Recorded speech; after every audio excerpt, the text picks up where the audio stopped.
Mari Bapak bisa katakan, hanya Kau tempat kami berlindung Tuhan. Hanya Kau tempatku berlindung. Ini deklarasi iman kami Tuhan.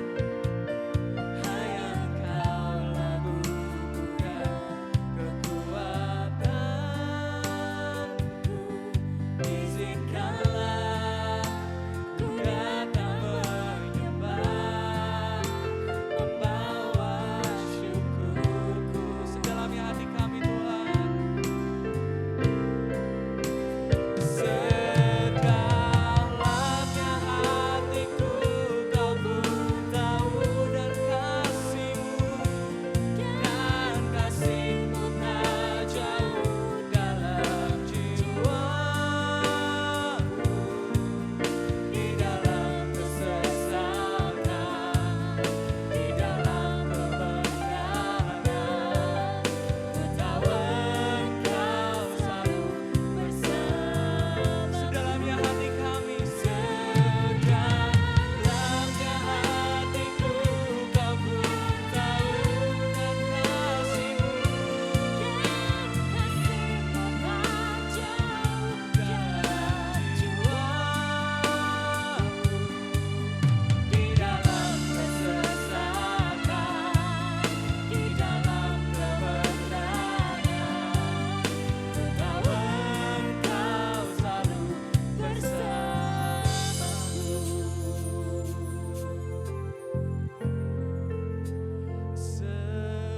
Sedalamnya hatiku Kau pun tahu, dan kasih-Mu tak jauh dalam jiwaku. Di dalam kesesakan, di dalam kemenangan, ku tahu Engkau selalu bersama. Bapak bisa aja katakan, sedalamnya hatiku Kau pun tahu, percaya Tuhan, kasih-Mu tak Kau lebih tahu kami Bapa, dalam jiwa. dan kami juga percaya Bapa kasih-Mu lebih besar Di dari apapun. dalam kesesakan, di dalam kemenangan, ku tahu Engkau selalu bersamaku.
boleh berkata Tuhan bahwa kami gak pernah sendirian, bahwa kami gak pernah Engkau tinggalkan, bahwa Engkau gak pernah membiarkan kami Tuhan berjalan dengan pikiran kami sendiri Tuhan. Tapi Engkau Tuhan yang selalu bersamai kami Tuhan dalam setiap musim kehidupan kami. Dan ini kami Tuhan, kami nyatakan bahwa kami gak pernah sendiri Bapak di Saudara. Ku tak pernah sendiri,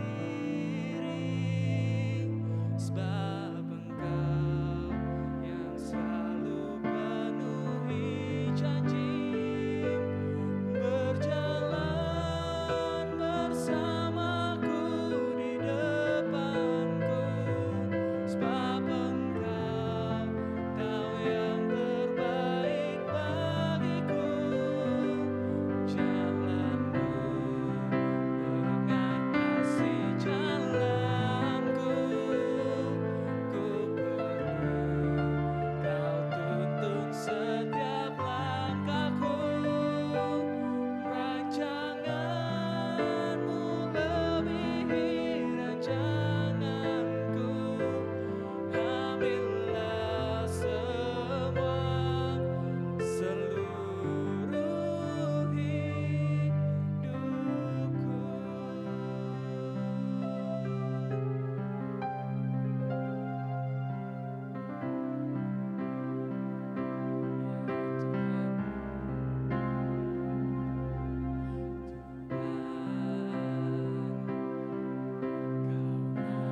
yang setia,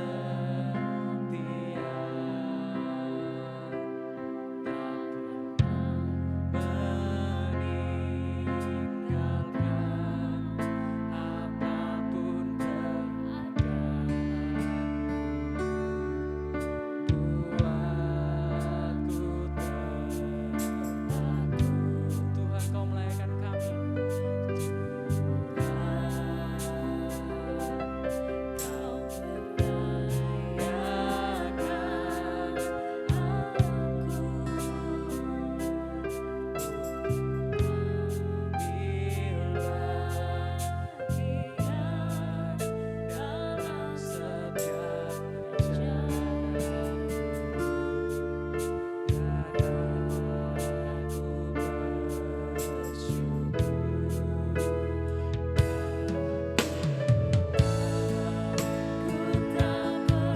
setiap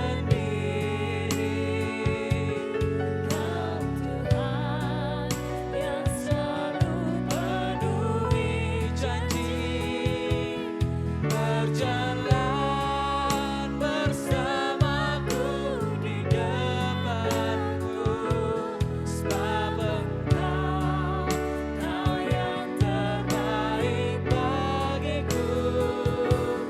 Jalanmu mengatasi Jalanku, Kau tuntun setiap langkahku, rancanganmu lebihi rancanganku, ambillah semua seluruh hidupku. Mari kita katakan sekali lagi Bapak Ibu, bahwa Dia adalah Tuhan yang setia.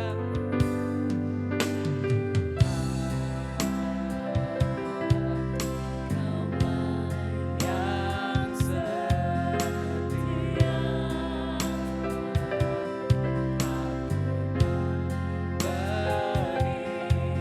meninggalkan apapun keadaan,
berjalan bersamaku di depanku, sebab Engkau tahu yang terbaik bagiku. Jalanmu mengatasi Jalanku, ku perlu Kau tuntun setiap langkahku, rancanganmu lebihi rancanganku. Ambillah semua seluruh hidupku. Nyatakan dengan sungguh sekali lagi Bapak Ibu.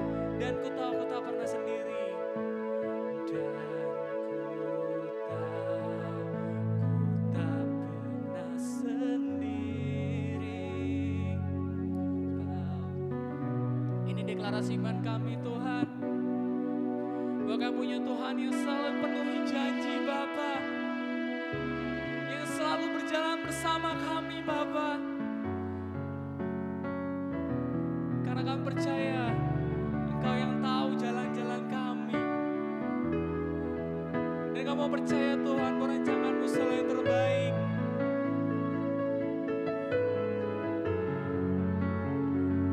Kami perlu Engkau Bapa.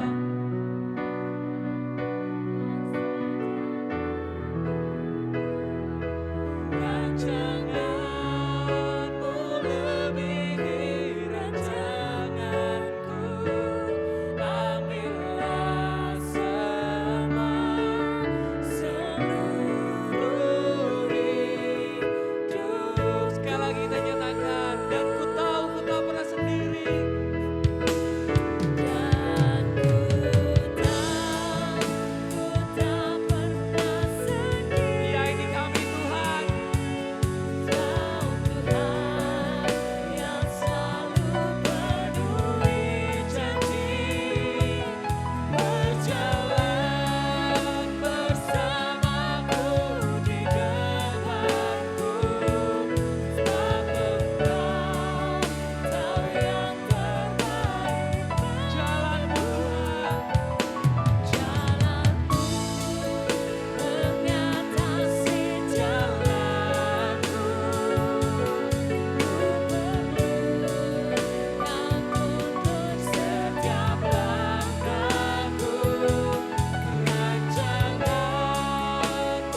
memuliakan nama-Mu saja Bapa, yang di sore ini kami tinggikan Bapa.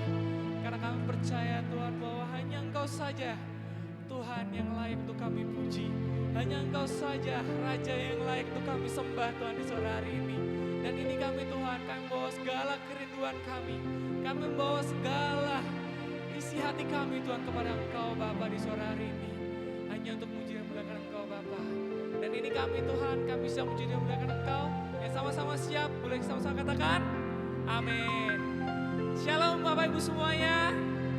Selamat sore Bapak Ibu, selamat malam. Boleh tos kanan kirinya, boleh katakan shalom dulu, selamat kanan kirinya. Yuk. Mari kita akan pujikan satu lagu Bapak Ibu. Mari kita tepuk tangan Bapak Ibu.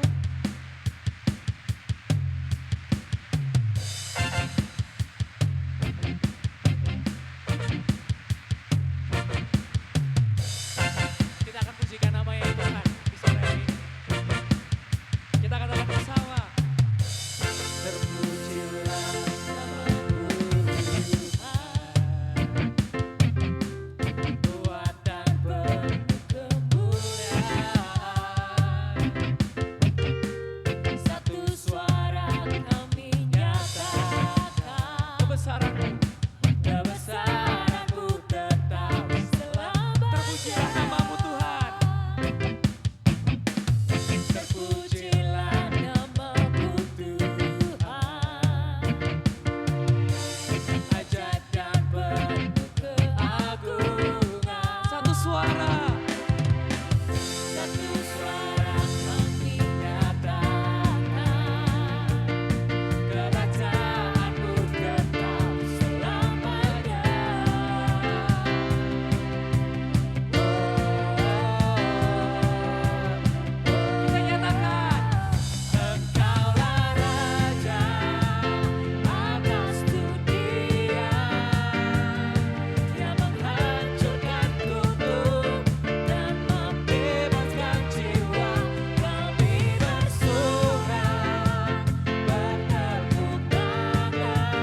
buat Tuhan kita Bapak Ibu.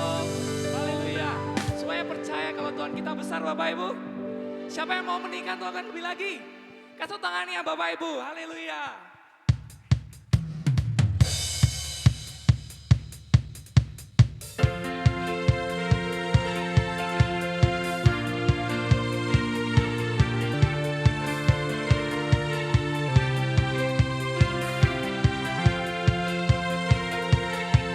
Katakan Bapak Ibu, dia sadar yang mengharapkan.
Kita katakan, kau tak biarkan pencobaan.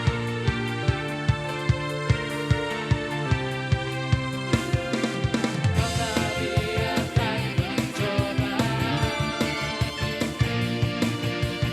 melebihi batas kekuatan.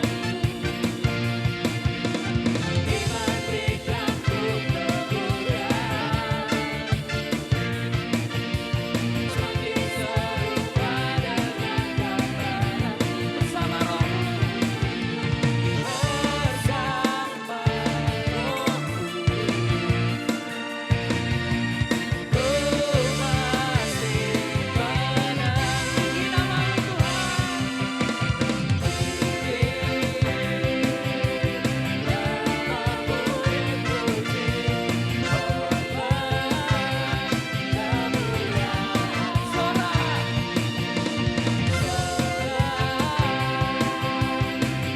dengan senang hati, Raja keagungan. Sekali lagi kita nyatakan tinggi, tinggi, namamu dipuji, hormat kemuliaan.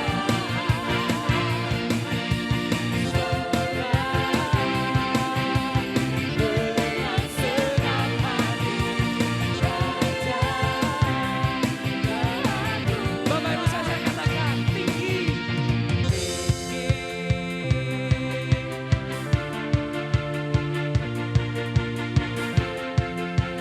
Kasih kemuliaan yang buat Tuhan Bapak Ibu. Sorak dengan segenap hati.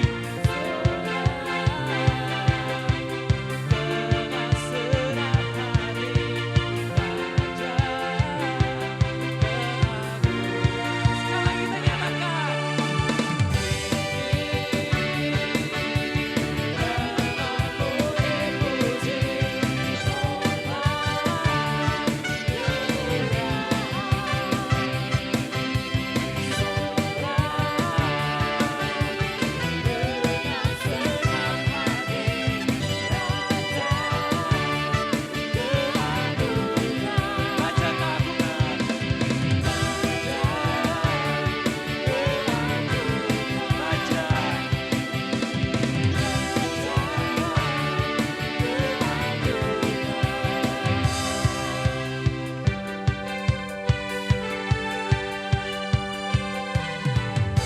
Kasih buat Tuhan kita Bapak Ibu. Semuanya bersuka cita Bapak Ibu sore hari ini. Kita percaya karena kita punya Raja yang hebat. Amin. Yang percaya boleh duduk kembali Bapak Ibu. Puji Tuhan Bapak Ibu. Udah capek atau belum Bapak Ibu? Aduh kalau belum besok lagi. Oke, Bapak Ibu sebelum kita akan sama-sama mendengarkan firman, ya. Jadi kita akan menyanyikan sebuah lagu Bapak Ibu. Dan mungkin ini lagu baru dan kita akan sama-sama belajar. Dan sorry, maaf. Sebelum kita mendengarkan ayat dulu, sebelum firman, ya. Kita akan belajar satu lagu baru Bapak Ibu. Di mana lagu ini mengingatkan saya bahwa kita perlu Tuhan di dalam setiap musim kehidupan kita. Dan kita percaya bahwa tanpa Tuhan kita gak bisa apa-apa. Dan tanpa Tuhan rasanya kita tuh kepingin menyerah buat menjalani kehidupan kita. Dan suara hari ini Bapak Ibu, kita akan sama-sama belajar lagu baru ini. Judul lagunya adalah Perlu Tuhan. Dan kita akan sama-sama belajar.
Dia yang setia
sebagaimana kita ada sekarang ini Bapak Ibu.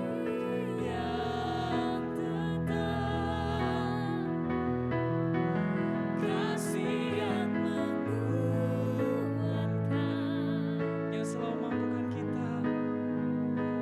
yang selalu memampukan sehingga percaya. Sekali lagi kita nyatakan, ku perlu Tuhan.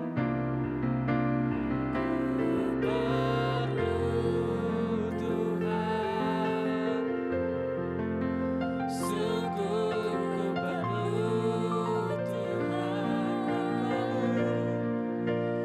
tanpamu ku tak bisa melewati segalanya.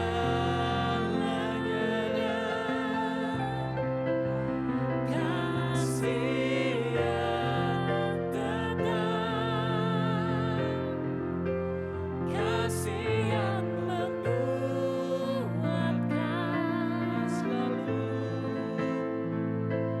yang selalu memampukan sehingga percaya. Sekali lagi kita nyatakan, ku perlu Tuhan. Pada bawa ayat saya persilahkan.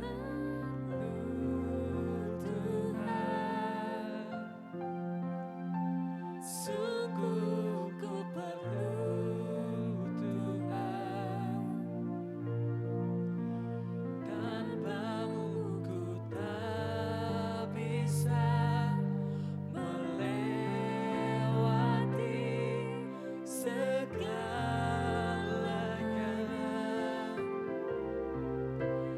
Kasih yang tetap, kasih yang menguatkan,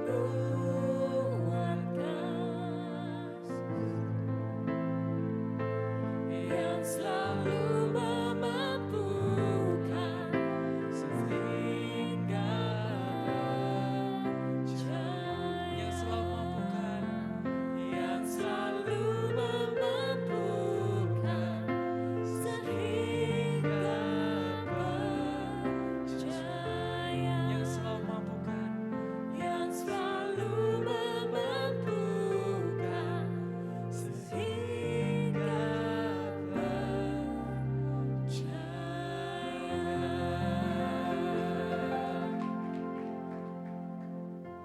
Mari kita bangkit berdiri bersama-sama. Kita akan membaca satu pasal di dalam kitab Yoel pasal 2. Kita baca satu pasal dari ayat 1 sampai dengan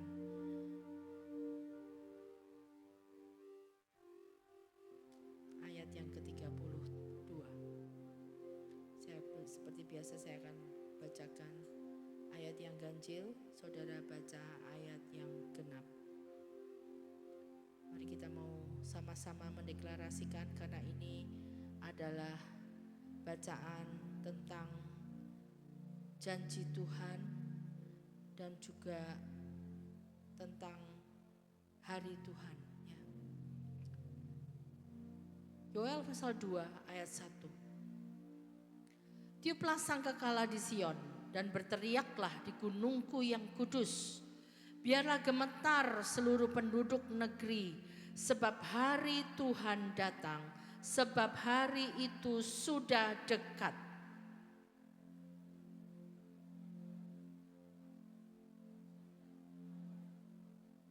Seperti fajar di atas gunung-gunung terbentang suatu bangsa yang banyak dan kuat, yang serupa itu tidak pernah ada sejak purbakala dan tidak akan ada lagi sesudah itu turun-temurun pada masa yang akan datang.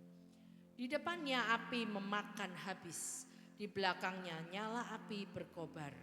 Tanah di depannya seperti Taman Eden, tetapi di belakangnya padang gurun tandus dan sama sekali tidak ada yang dapat luput. Rupanya seperti kuda balapan mereka berlari. Seperti gemertaknya kereta-kereta mereka melompat-lompat di atas puncak gunung-gunung. Seperti geletiknya nyala api yang memakan habis jerami. Seperti suatu bangsa yang kuat, teratur barisannya untuk berperang. Terhadapnya bangsa-bangsa gemetar, segala muka bertambah menjadi pucat pasi. Seperti pahlawan mereka berlari, seperti prajurit mereka naik tembok, dan mereka masing-masing berjalan terus dengan tidak membelok dari jalannya. Mereka tidak berdesak-desakan, mereka berjalan terus masing-masing di jalannya. Mereka menerobos pertahanan dengan tombak, mereka tidak membiarkan barisannya terputus. Mereka menyerbu ke dalam kota, mereka berlari ke atas tembok, mereka memanjat ke dalam rumah-rumah, mereka masuk melalui jendela-jendela seperti pencuri.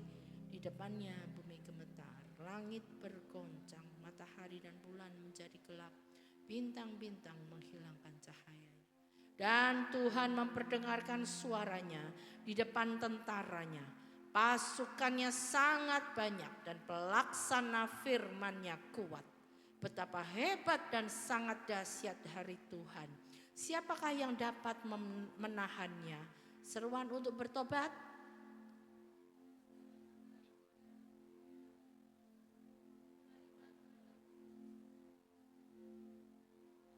Dengan menangis dan dengan mengadu.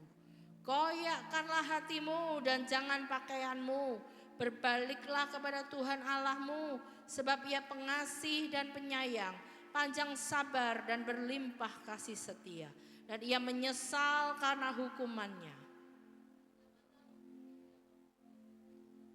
Dan ditinggalkannya berkat menjadi korban sajian dan korban curahan bagi Tuhan Allah. Tiuplah sangkakala di Sion, adakanlah puasa yang kudus, maklumkanlah perkumpulan raya.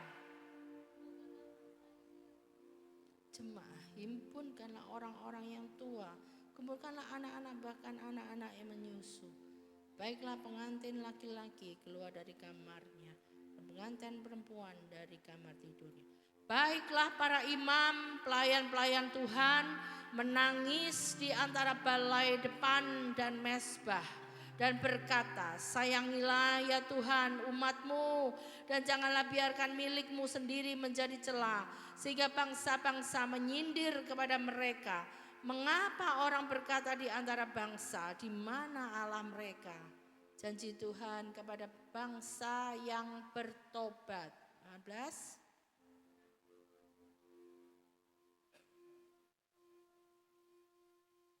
Tuhan menjawab, katanya kepada umatnya, sesungguhnya aku akan mengirim kepadamu gandum, anggur dan minyak, dan kamu akan kenyang memakannya. Aku tidak akan menyerahkan kamu lagi menjadi celah di antara bangsa-bangsa. Yang datang dari utara itu akan kujauhkan daripadamu, dan akan kuusir ke suatu negeri kering dan tandus. Barisan mukanya ke laut timur, dan barisan belakangnya ke laut barat. Maka bau busuknya dan bau anyirnya akan naik, sebab ia telah melakukan perkara yang besar. Jangan takut hai tanah, bersorak-soraklah dan bersukacitalah, sebab juga Tuhan telah melakukan perkara yang besar. Jangan takut hai binatang-binatang di padang, sebab tanah gembalaan di padang gurun menghijau, pohon-pohon menghasilkan buahnya. Pohon ara dan pohon anggur memberi kekayaannya. Hai Bani Sion, bersorak-soraklah dan bersukacitalah karena Tuhan Allahmu, sebab telah diberikannya kepadamu hujan pada awal musim dengan adilnya, dan diturunkannya kepadamu hujan-hujan pada awal dan hujan pada akhir musim seperti dahulu. Penuh dengan gandum dan tempat pemerasan kelimpahan anggur dan minyak. Aku akan memulihkan kepadamu tahun-tahun yang hasilnya dimakan habis oleh belalang pindahan, belalang pelompat, belalang pelahap, dan belalang pengerip, tentaraku yang besar yang kukirim ke antara kamu. Maka kamu akan makan banyak-banyak dan menjadi kenyang. Kamu akan memuji-muji nama Tuhan Allahmu yang telah memperlakukan kamu dengan ajaib. Dan umatku tidak akan menjadi malu lagi untuk selama-lamanya. Kamu akan mengetahui bahwa aku ini ada di antara orang Israel, dan bahwa aku ini Tuhan adalah Allahmu dan tidak ada yang lain, dan umatku tidak akan menjadi malu lagi untuk selama-lamanya. Hari Tuhan. Curahkan rohku ke atas semua manusia, maka anak-anakmu laki-laki dan perempuan akan penuh. Ya. Juga ke atas hamba-hambamu laki-laki dan perempuan akan kucurahkan rohku pada hari-hari itu. Aku akan mengadakan mujizat-mujizat di langit dan di bumi, darah dan api dan gumpalan-gumpalan asap. Matahari akan berubah menjadi gelap gulita dan bulan menjadi darah sebelum datangnya hari Tuhan yang hebat dan dahsyat itu. Bersama-sama 2, 3, dan barang siapa yang berseru kepada nama Tuhan akan diselamatkan. Sebab di Gunung Sion dan di Yerusalem akan ada keselamatan seperti yang telah difirmankan Tuhan. Dan setiap orang yang dipanggil Tuhan akan termasuk orang-orang yang terlepas. Amin. Amin. Haleluya. Puji Tuhan. Beri kemuliaan bagi Tuhan Yesus. Ya, puji Tuhan.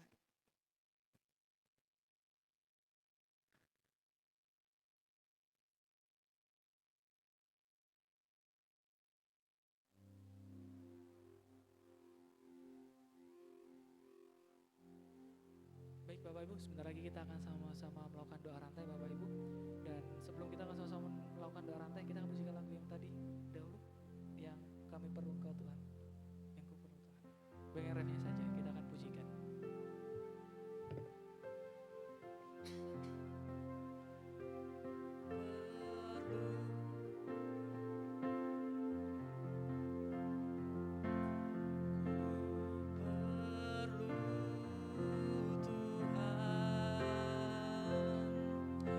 Sungguh ku perlu Tuhan, tanpamu ku tak bisa melewati segalanya.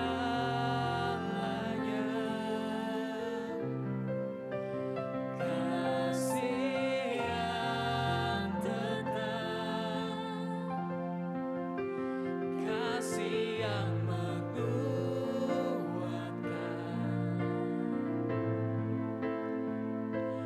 yang selalu memampukan sehingga percaya. Sekali lagi kita nyatakan bersama, ku perlu Tuhan. Ku perlu Tuhan, sungguh ku perlu Tuhan, tanpamu ku tak bisa melewati segalanya.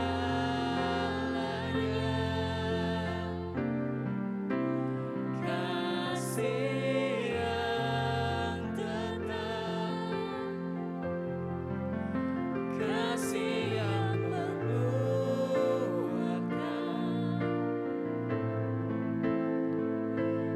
yang selalu memampukan sehingga percaya, Yang selalu mampukan, yang selalu memampukan sehingga percaya, yang selalu mampukan, yang selalu memampukan sehingga percaya.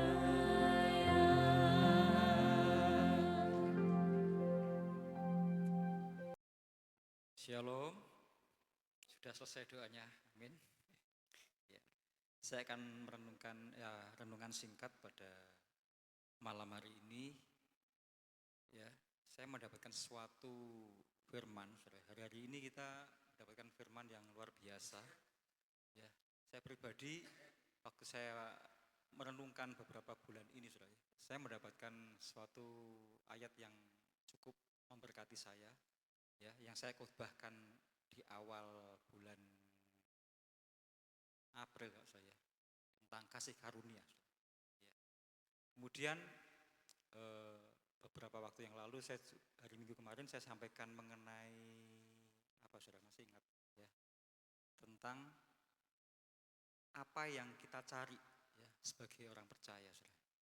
Dan hari kemarin waktu ada acara BWK, ya, BWK, hambanya Pak Victor menyampaikan tentang bahayanya gereja yang tidak ada firman, saudara.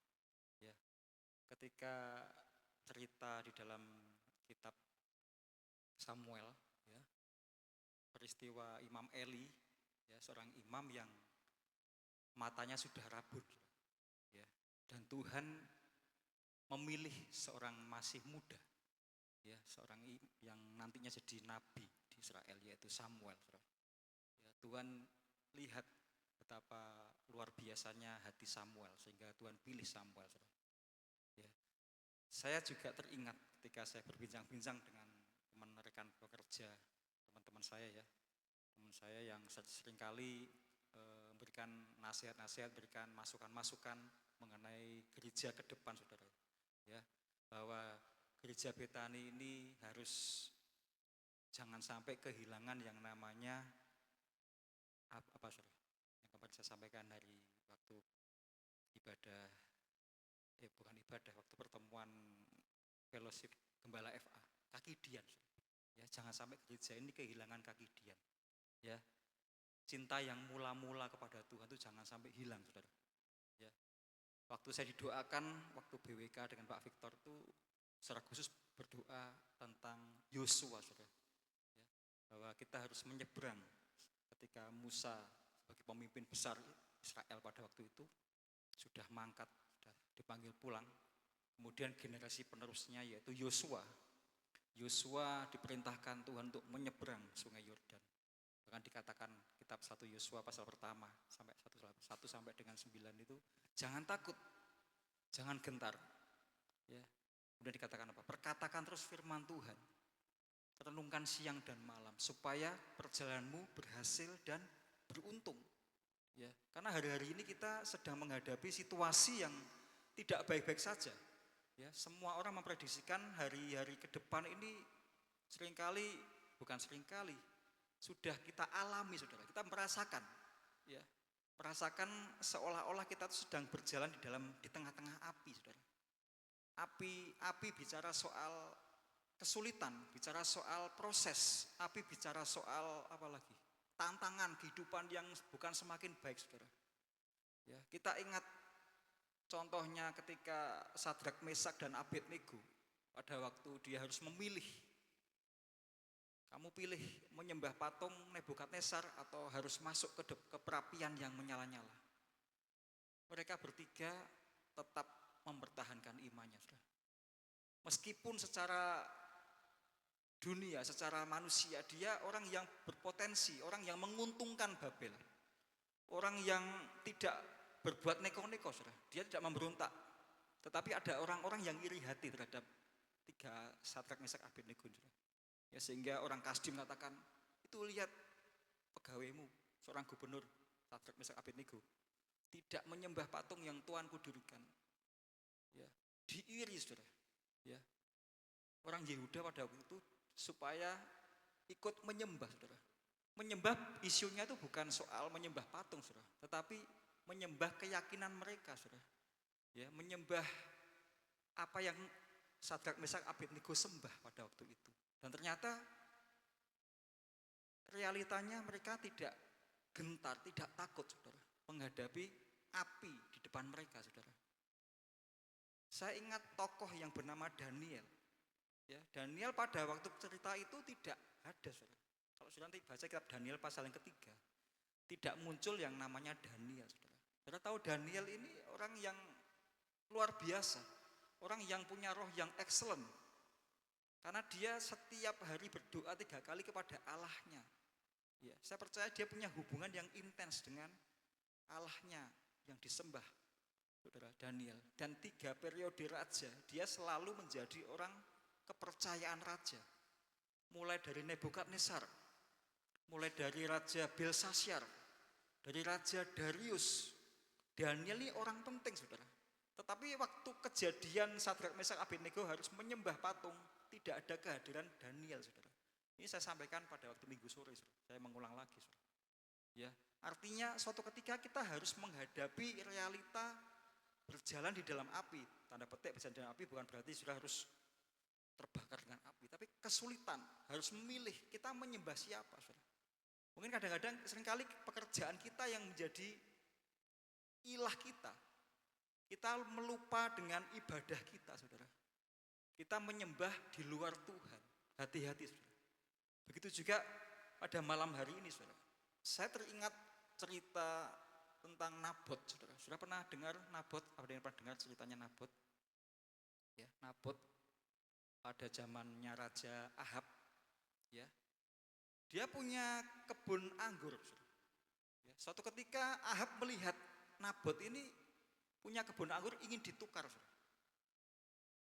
Coba kita buka ayatnya, saudara. Mungkin enggak pernah baca ayat ini ya, pasal ini, saudara. 1 Raja 21. Ini bicara soal ego, saudara. Ya. Kita akan melihat kitab Raja 21, 1 Raja 21 ayat yang pertama, judulnya Kebun Anggur Nabot. Ayat pertama, demikian firman Tuhan. Sesudah itu terjadilah hal yang berikut. Nabot, orang Yisrael, mempunyai kebun anggur di Yisrael di samping istana Ahab, Raja Samaria. Saudara, Ahab ini raja yang tidak menyembah berhala, saudara. Ya, raja yang jahat. Istrinya tahu, saudara, siapa? Istrinya Ahab? Isabel. Ya, kita lihat ayat yang kedua. Berkatalah Ahab kepada Nabot, berikanlah kepadaku kebun anggurmu itu supaya kujadikan kebun sayur. Jadi ceritanya ini Ahab ini punya kebun sayur, sedangkan Nabot ini punya kebun anggur, ingin ditukar, saudara. Dikatakan demikian firman Tuhan. Sebab letaknya dekat rumahku, aku akan memberikan kepadamu kebun anggur yang lebih baik daripada itu sebagai gantinya. Atau jikalau engkau lebih suka, aku akan membayar harganya kepadamu dengan uang lebih. Tetapi jawab Nabot apa? Kepada Ahab, kiranya Tuhan menghindarkan aku daripada memberikan milik pusaka nenek moyangku kepadamu. Ya, ini, saudara, gambaran dari seringkali iman kita itu ya. Iblis itu tahu, saudara, ingin menukar hal-hal yang sepertinya di masa dunia ini hal yang nyaman sementara, saudara. Kebun anggur ini bicara soal iman, saudara. Berbicara soal hal yang kekal. Tetapi Ahab gambaran dari kuasa kegelapan, berusaha gambaran dari dunia, berusaha ingin menukarkan iman kita, saudara, dengan kenyamanan yang sesaat. Mungkin soal jabatan, soal uang, soal apa lagi, hal-hal yang lainnya yang secara jasmani, saudara, seringkali membuat kita tuh nyaman sementara, saudara. Kemudian ceritanya Ahab ini, Nabot ini nggak mau ditukar kebun anggurnya kepada Ahab. Apa yang dilakukan oleh Ahab? Kita lihat ayat yang keempat. Lalu masuklah Ahab ke dalam istananya dengan kesal hati dan gusar karena perkataan yang dikatakan Nabot orang Israel itu kepadanya. Tidak akan kuberikan kepadamu milik pusaka nenek moyangku. Maka berbaringlah ia di tempat tidurnya dengan melungkup mukanya dan tidak mau makan. Ini sikap yang kekanak-kanakan. Biasa kan kalau anak-anak itu kalau enggak dituruti maunya gimana, saudara? Sukanya ngambek. Seperti Ahab ini kekanak-kanakan, saudara. Kalau saya baca semuanya ini, dia katakan tidak mau makan. Sampai suatu ketika istrinya tanya, kenapa kamu kok mukamu tertelungkup dan tidak mau makan? Ayat yang kelima seperti katakan apa? Lalu berkatalah Isabel istrinya dan berkata kepadanya, apa sebabnya hatimu kesal sehingga engkau tidak makan? Lalu jawabnya kepada Ahab, kepada Isabel, sebab aku telah berkata kepada Nabot orang Yisrael itu, berikanlah kepadaku kebun anggurmu dengan bayaran uang, atau jika engkau lebih suka, aku akan memberikan kebun anggur kepadamu sebagai gantinya. Tetapi sautnya, tidak akan kuberikan kepadamu kebun anggurku itu. Nah, ini, saudara. Di sini gambaran dari orang yang punya ego yang tinggi, saudara. Seringkali kalau kita nggak bisa mati terhadap ego kita tuh, keinginan kita selalu pengennya dituruti, saudara. Ingat pada waktu pertemuan doa pengerja saya sampaikan tentang kedewasaan, saudara. Sifatnya anak-anak itu selalu mudah untuk ngambek, selalu mudah, selalu pengen dituruti. Kalau enggak dituruti kemauannya macam-macam, saudara. Saya pernah jadi anak, benar enggak, saudara? Kalau enggak dituruti sama orang tua saya, pengen apa gitu, paling enggak kita ngambek. Kita enggak mau lagi kalau masih masa sekolah, wes enggak sekolah-sekolahan, enggak mau belajar. Kemudian apa lagi? Pengennya dituruti, itu anak-anak, saudara. Makanya Rasul Paulus katakan bahwa jemaat di Korintus itu padahal punya karunia yang banyak, saudara. Karunianya lengkap di Korintus. Tetapi Paulus masih melihat ternyata ada sifat anak-anak yang ada di dalam jemaat di Korintus. Salah satunya mereka iri hati, berselisih. Anak-anak itu gampang bertengkar, saudara. Ya, tidak pakai nalar. Ya, pokoknya maunya apa? Dituruti, saudara. Demikian juga pada waktu cerita di dalam 1 Raja-Raja 21 ini Ahab. Ternyata Raja Ahab ini juga kekanak-kanakan, saudara. Pengen kebun anggurnya Nabot sampai dia dikatakan tidak mau makan, mukanya tertelungkup dan dia mengeluh kepada istrinya. Istrinya tahu kenapa. Kamu kok diam saja, kamu kok seolah-olah sepertinya ada punya masalah. Kita melihat, saudara, dari ayat ke-7. Ketika Isabel istrinya kepadanya, kata Isabel istrinya kepadanya, bukankah engkau sekarang yang memegang kuasa raja atas Israel? Bangunlah, makanlah, dan biarlah hatimu gembira. Aku akan memberikan kepadamu kebun anggur Nabot orang Yisrael itu. Ini, saudara, kalau orang itu keinginannya pengen selalu dituruti, saudara, egonya enggak mati. Ya, seringkali iblis itu selalu terus mempengaruhi kehidupan kita, saudara. Kalau orang sudah masih punya keinginan-keinginan untuk menuruti hawa nafsunya, ini seringkali iblis ini membuka celah kepada iblis, saudara. Gambaran Isabel itu gambaran iblis, saudara. Dia membisikkan kepada Ahab, loh kamu kan raja, tenang, aku punya taktik, saudara. Saudara, taktiknya apa, saudara? Kita lihat, saudara, taktiknya dari iblis ini, saudara. Kita perlu mengetahui, saudara, hal-hal yang demikian supaya kita enggak menjadi orang yang kekanak-kanaan, orang yang mudah masukan-masukan dari iblis. Ya, karena keinginan kita enggak bisa dipenuhi, saudara, enggak bisa dituruti karena keinginan daging kita, saudara. Kita akan melihat ayatnya yang ke-8. Ini siasatnya Isabel, saudara. Kemudian ia menulis surat atas nama Ahab, memateraikannya dengan materai raja, lalu mengirim surat itu kepada tua-tua dan pemuka-pemuka yang diam sekota dengan Nabot. Dalam surat itu ditulisnya demikian, maklumkanlah puasa dan suruhlah Nabot duduk paling depan di antara rakyat. Nah, ini disuruh puasa, saudara. Semuanya suruh puasa. Suruh jugalah 2 orang durjila duduk menghadapinya dan mereka harus naik saksi terhadap dia dengan mengatakan, engkau telah mengutuki Allah dan raja. Sesudah itu bawalah dia keluar dan lemparkanlah dia dengan batu sampai mati. Ya. Seolah-olah Nabot ini diundang dalam pertemuan puasa itu, difitnah. Nabot ini mengutuki raja, tidak taat sama raja, seolah-olah memberontak raja. Ayat 11 dikatakan apa? Orang-orang sekotanya, yakni tua-tua dan pemuka-pemuka yang diam di kotanya itu melakukan seperti yang diperintahkan Isabel kepada mereka, seperti yang tertulis dalam surat yang dikirimkannya kepada mereka. Mereka memaklumkan puasa dan menyuruh Nabot duduk paling depan di antara rakyat, saudara. Puasa dengan tujuan untuk membunuh orang benar seperti Nabot, saudara. Bayangkan, saudara.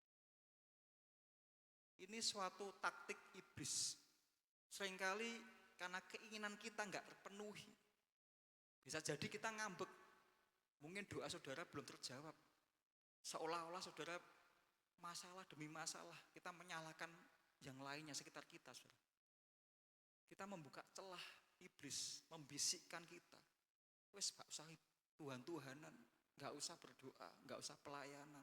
Seperti yang dialami oleh Ahab terhadap Isabel terhadap Ahab ini, saudara. Dia membisikkan suatu rencana yang jahat. Bayangkan, saudara, disuruh puasa, seolah-olah puasa, tapi ingin membunuh Nabot karena keinginannya enggak terpenuhi, saudara. Ini bicara soal ego kita, saudara. Mari, saudara, kalau kita melihat cerita ini, saudara, Dikatakan ayat ke-15 apa? Langsung cepat ya, ayat ke-15 dikatakan apa? Segera sudah Isabel mendengar bahwa Nabot sudah dilempari sampai mati, berkatalah Isabel kepada Ahab, bangunlah, ambillah kebun anggur Nabot orang Israel itu menjadi milikmu.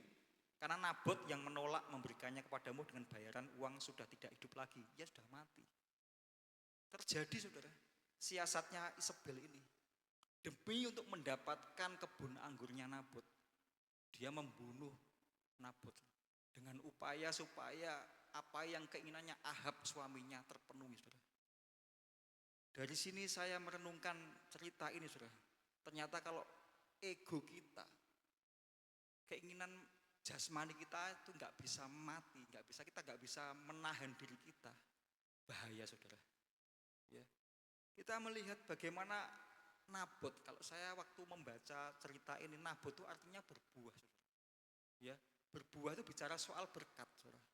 Berkat itu bukan sekedar hal-hal yang jasmani yang kita terima, tetapi berkat itu bicara soal tanggung jawab. Berkat itu bicara soal tujuan. Tujuan apa yang menjadi tujuan kita? Berkat itu punya tujuan dan tanggung jawab. Kita dipanggil untuk berbuah. Itu punya tujuan, saudara. Hidup kita ini bukan diciptakan sembarangan, saudara. Kitab Kejadian pasal pertama ayat ke-28 dikatakan, coba kita lihat supaya saudara mengerti tujuan hidup kita, saudara. Kejadian pasal pertama ayat yang ke-28. Allah memberkati mereka lalu berfirman kepada mereka, beranak cuculah dan bertambah banyak, penuhilah bumi dan taklukkanlah itu, berkuasa atas ikan-ikan di laut dan burung-burung di udara dan atas segala binatang yang merayap di bumi. Sebelumnya ayat yang ke-26 dikatakan apa? Berfirmanlah Allah, baiklah kita menjadikan manusia menurut gambar dan rupa kita. Saudara, kita tuh menggambarkan Tuhan. Hidup kita tuh harusnya terus berbuah dan berbuah. Berbuah tadi bicara soal berkat. Berkat itu punya tanggung jawab dan punya tujuan. Saudara, diberkati itu punya tanggung jawab untuk kita bisa mengelola berkat itu dari Tuhan. Berkat soal mungkin kepandaian kita, mungkin skill kita, mungkin juga kekayaan kita. Itu yang bertanggung jawab atas berkat itu kita, saudara. Dan tujuannya apa kita harus tahu. Bukan semuanya untuk kita, tetapi menjadi berkat bagi banyak orang, berbuah. Maka dikatakan apa ya, ayat yang ke-27. Maka Allah menciptakan manusia itu menurut gambarnya, dan menurut gambar Allah diciptakannya dia, laki-laki dan perempuan diciptakannya mereka. Dan Allah memberkati mereka. Saudara, bayangkan kita itu seperti Allah, tapi enggak sama, hampir sama seperti Allah. Artinya ada sifat-sifat Allah dalam kehidupan kita. Kita tuh sudah diberkati sebenarnya, saudara. Kadang-kadang kita enggak sadar kita tuh sudah diberkati Tuhan, saudara. Lewat apa? Kesempatan. Lewat kita bertemu dengan orang di waktu yang tepat tuh berkat daripada Tuhan, saudara. Oleh sebab itu mari kita perlu mengerti posisi kita, saudara. Kebun anggurnya Nabot ini ada di samping, enggak kebetulan ada di samping istananya Ahab, saudara.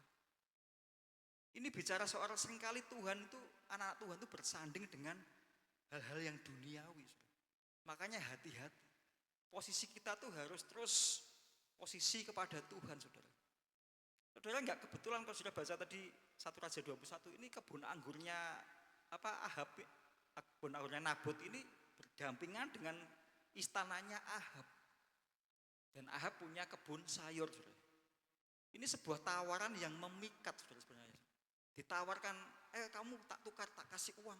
Tapi Ahab enggak mau, Nabot enggak mau, saudara. Dia lebih baik mati daripada memberikan hal yang secara dunia nyaman sesaat saja, saudara. Terus sebab itu pada malam hari ini, ya mari kita berani berkata tidak kepada dunia ini. Berkata tidak kepada iblis. Dengan tawaran-tawaran yang seringkali melemahkan iman kita. Wes lah, gak usah ibadah dulu, nanti ada waktu. Itu tawaran yang sesaat. Kumpul-kumpul dulu sama teman-teman. Lama-lama kita ikut sifat-sifat duniawi, saudara. Ya, seperti yang dialami oleh Nabot ini, saudara. Mari, yang kedua, sifat kekanak-kanakan.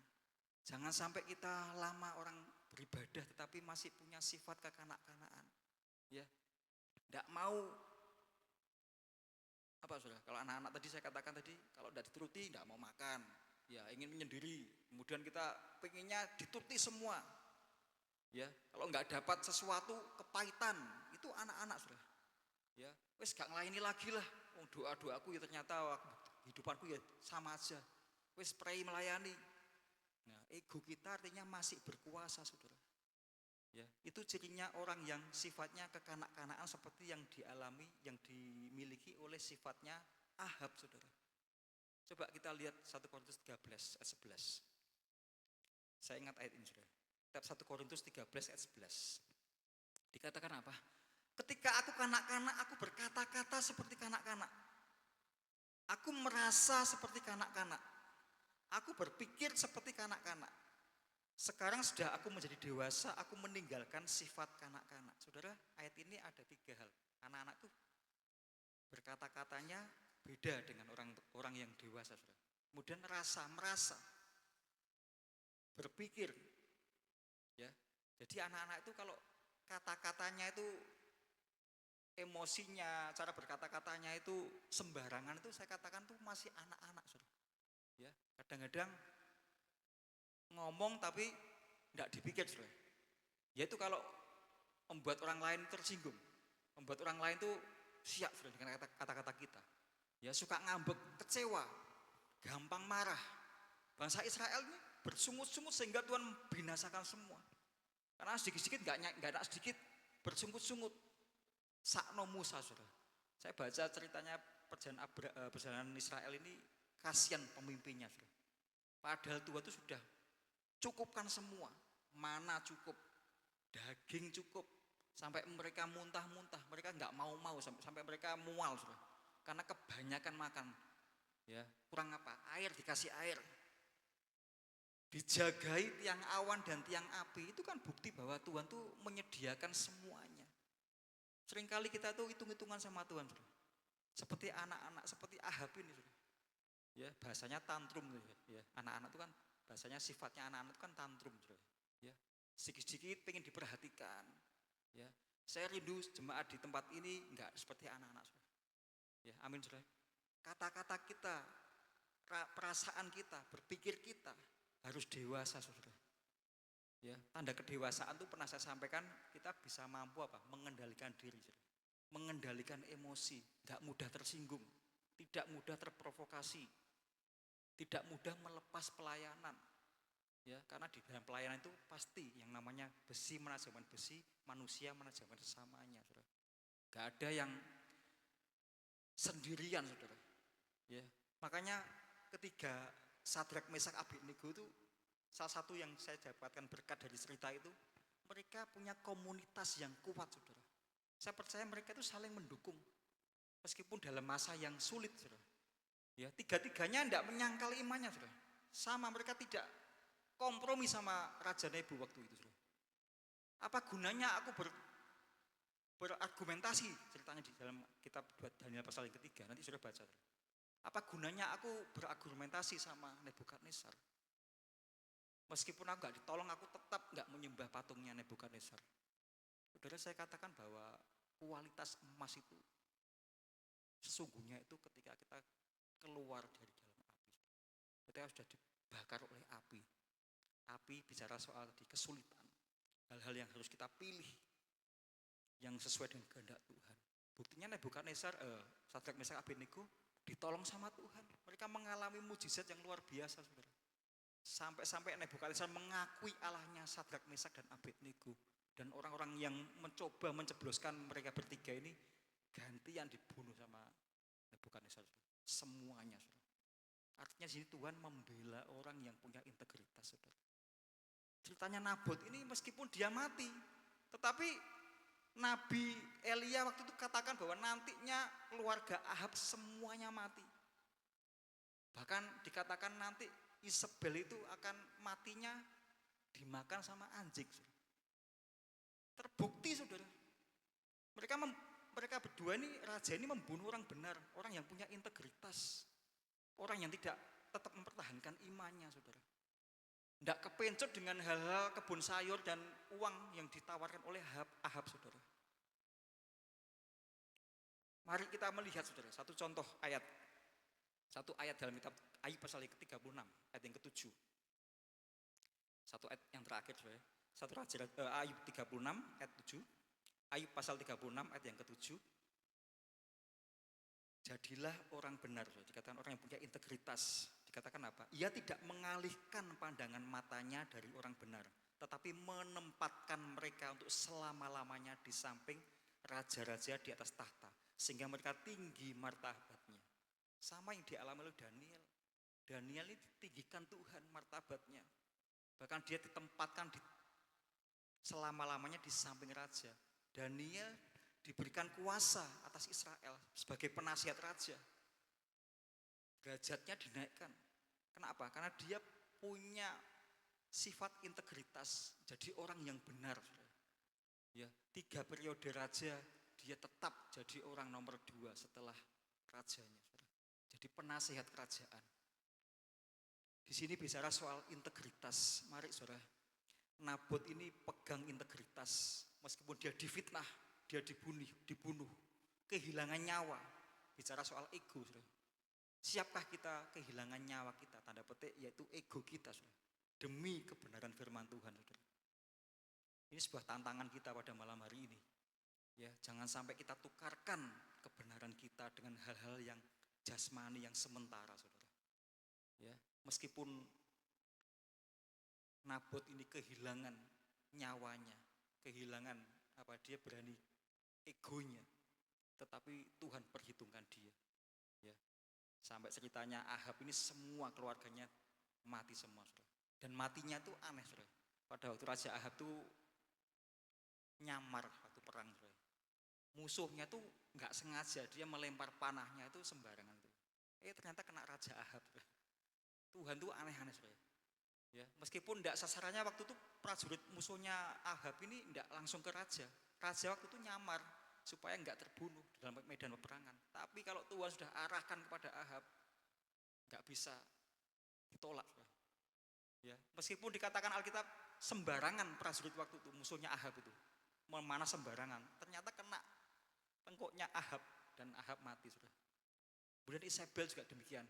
Isabel di istananya disurung sama musuhnya, jatuh ke bawah dan bangkainya dimakan oleh anjing. Ya, itu kan hal yang menjijikkan. Oleh sebab itu mari pada malam hari ini, ya, renungan singkat saya, jadilah orang yang punya integritas. Jadilah orang yang jangan kekanak-kanakan. Perlu yang namanya mematikan ego kita.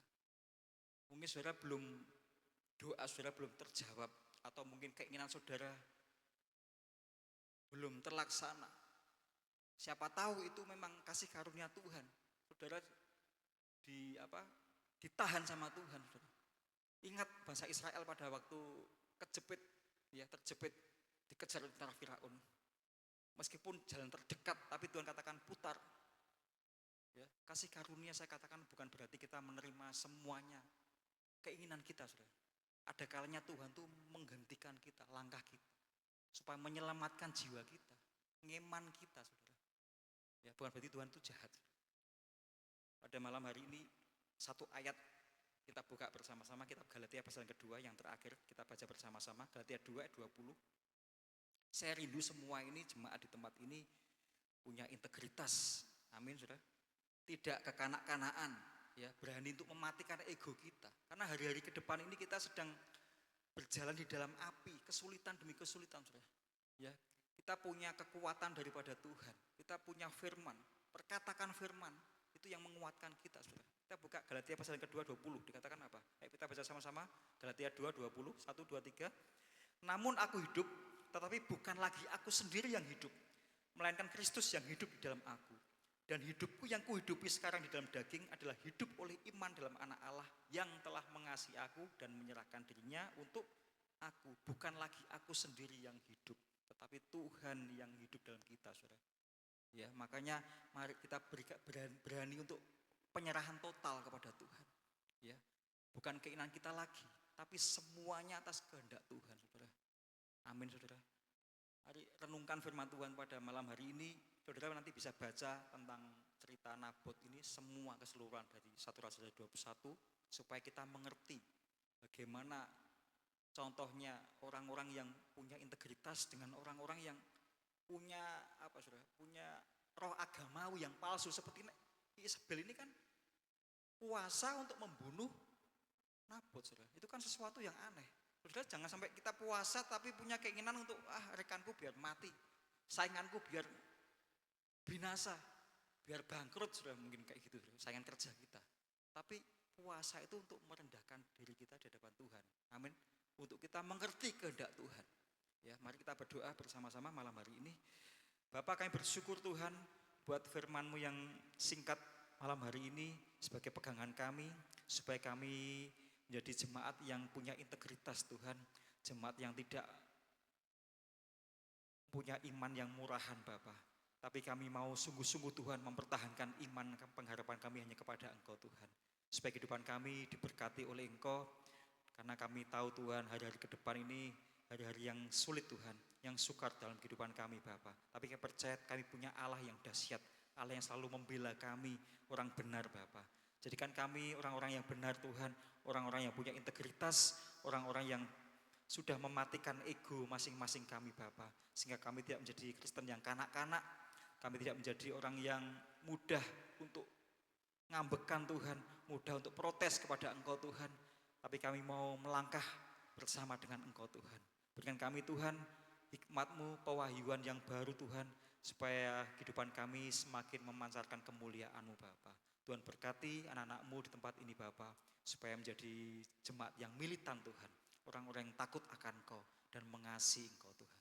Bapa, terima kasih, kami percaya Tuhan malam hari ini ibadah kami diberkati oleh Engkau, karena Engkau ada di tengah-tengah kami. Terpujilah nama-Mu, segala pujian, hormat dan kemuliaan hanya bagi nama-Mu. Mari jemaat yang diberkati Tuhan bersama-sama mengatakan amin. Tuhan Yesus